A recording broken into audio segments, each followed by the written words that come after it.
by wrapping his body in strips of linen. Then they placed Jesus in a tomb, because they worried that someone might steal his body. The Romans placed a huge stone in front of the tomb and guards outside of it. Then, the next day, Jesus' mother and a follower of Jesus named Mary went to visit the tomb of Jesus. Just as they had arrived, a huge earthquake shook the ground, and an angel came down from heaven and rolled back the stone from in front of the tomb and sat on it. The angel said to the women, "Do not be afraid. Jesus is not here.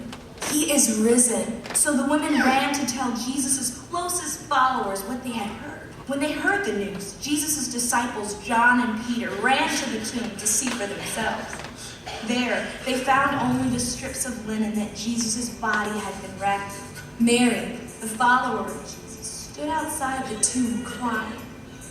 All of a sudden, a man appeared to her. She thought it was the gardener, but when he said her name, Mary, she realized it was Jesus.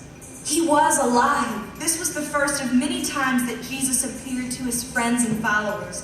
At one point, he even invited them to touch the nail scars in his hands so they would believe he was really alive. Not only did they believe that Jesus was alive, but many of them believed that he was the long-awaited Messiah, the one God had promised for years and years. But Jesus let them know that the story was not over yet. "Go and make disciples," Jesus told his followers. He commanded them to go throughout all the world to help others know about him and how to live in God's ways. This began an adventure that would change the lives of Jesus' followers forever and change the world.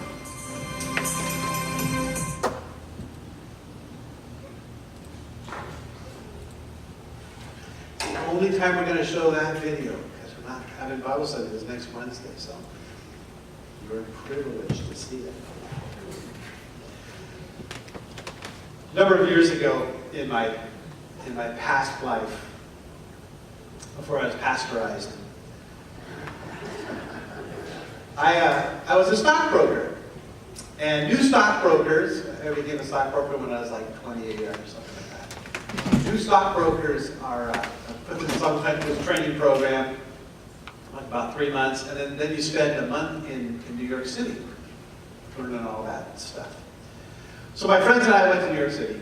There were 3 of us. And while they were in New York City, they were big Oakland A's fans. The A's came to town, so they wanted to play. They wanted to go to a Yankees-A's game. So it's a fall morning, it's kind of drizzly. They put on their raincoats, and they got on the subway, and they went out to Yankee Stadium, I guess it is. And they spent the day rooting for the A's amongst all these New Yorkers there who were, booing and hissing all the A's stuff, and my friends were cheering, and they were having a great time, and it was fun. But coming home, they realized people were kind of laughing at them. They thought, we're not like wearing A's gear or anything. And then they realized that on their raincoats, covered from head to toe, the guys sitting behind the fans, the New York fans behind them, every time they stood up to cheer for the A's, they were taking ketchup and mustard bottles and squirting all over their backs. They were drenched in gooey condiments from head to toe, all over their raincoats. They were not very popular on the subway coming back. Because the team we are on is important, and they were on the wrong team for Ian and New York. Teams are important. Teams are things that we pick, aren't they? They're things that we like, or things that we like to affiliate with. And then it's not always just our sports teams. It's teams, groups at school we are a part of. It's groups at work we're a part of. It's political parties we're a part of. It's Facebook groups we're part of. Teams are important to us. And then there's this religious team we're a part of. We're Christians.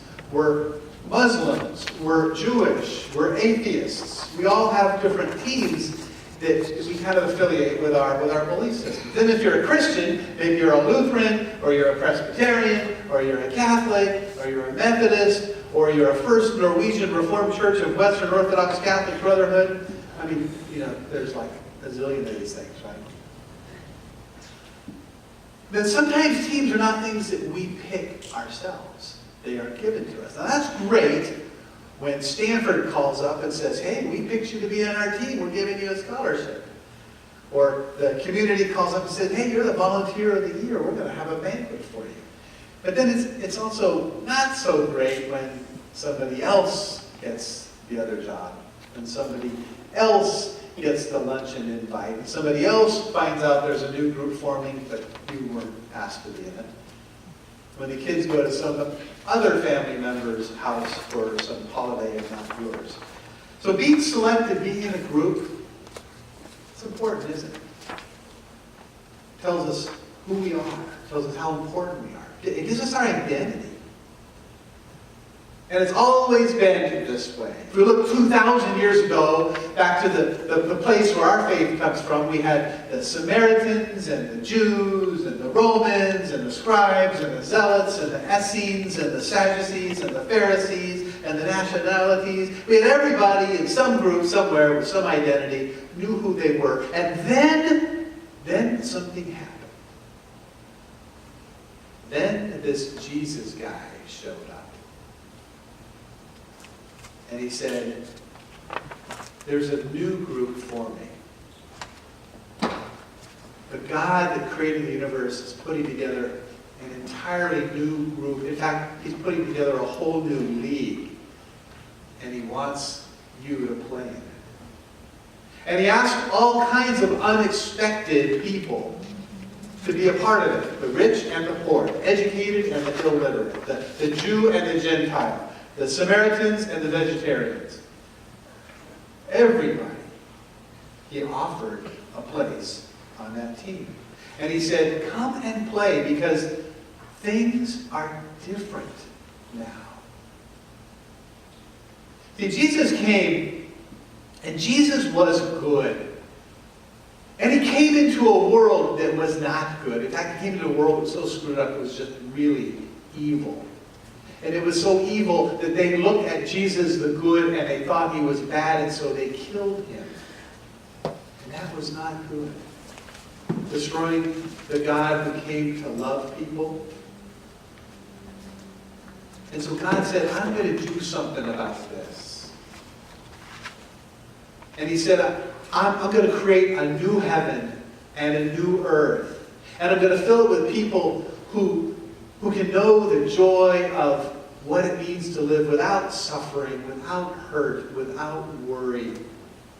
I'm going to create this new team, this new league, and it starts today.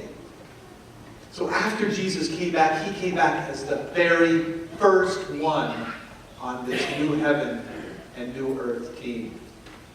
And an amazing thing happened. People began joining this team like wildfire. About the time that Jesus died, there were about 1,000 Christians. And a couple hundred years later, there were over 30 million of them. The thing grew like crazy. And why did the team grow so fast? Why did people give up their old team membership for this new one? They gave it up because this Christianity thing was different. It gave everybody a place to play on it. And every place was important. It gave everybody a future that was new and bright. It gave everybody, in fact, it encouraged, in fact, it demanded that you leave your old identity behind, the one that you were worried about, the one that gave you anxiety, the one that you worried that didn't feel good, that you left that behind and that you were a new person. It gave everybody permission to stop regretting. And it gave everybody a get out of guilt free card. Totally out of guilt. And it said, then hand it on to somebody else. Playing on God's team had new and different rules. And people came onto it like crazy. And you know, they're still coming on it today. Because today there are about 2.5 billion people who are Christians. Every day, over 100,000 new people become members of Christ's team. And in fact, this morning, in atheist China, There are more people celebrating Easter than there are in all of Western Europe. People keep joining this team. And Jesus, the first member of the New Heaven and New Earth team, is the first one to play on it.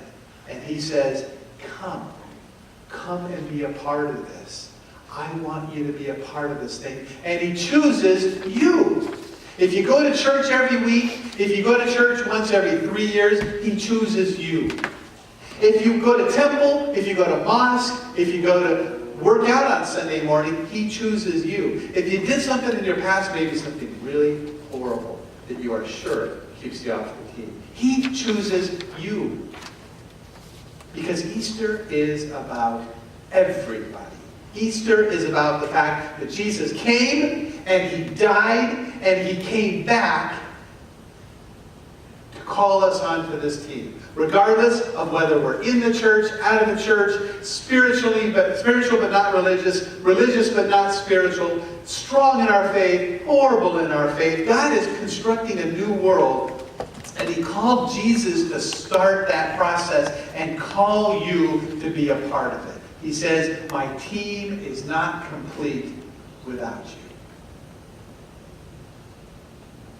Somebody asked me the other day why Jesus hadn't come yet. He's going to come back. Why didn't he come back yet? And I said, because his team's not complete. He wants more people on it. So, the game is on. Come and be a part of the game. There is a place for you, no matter how badly you think you might play that position. And yeah, when you put on that jersey, you may get squirted with some ketchup and mustard. But there's a bunch of us here ready to wipe it off with you. You have been selected. The team needs you. The team wants you.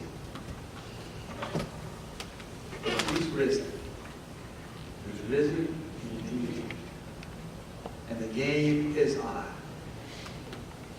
Come play.